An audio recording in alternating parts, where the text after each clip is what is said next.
র্যাবের নাম ও ড্রেসের ক্ষেত্রে আইডিয়া দেয়া হয়েছে। আগামী সভায় এ বিষয়ে সিদ্ধান্ত হবে।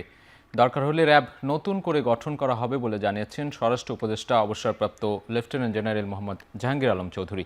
দুপুরে সচিবালয়ে আইন শৃঙ্খলা বিষয়ক উপদেষ্টা কমিটির সভা শেষে তিনি একথা বলেন। তিনি আরও বলেন, কিশোর গ্যাং ও ছিনতাই আগের চেয়ে কমেছে, কিন্তু সহনীয় পর্যায়ে আসেনি।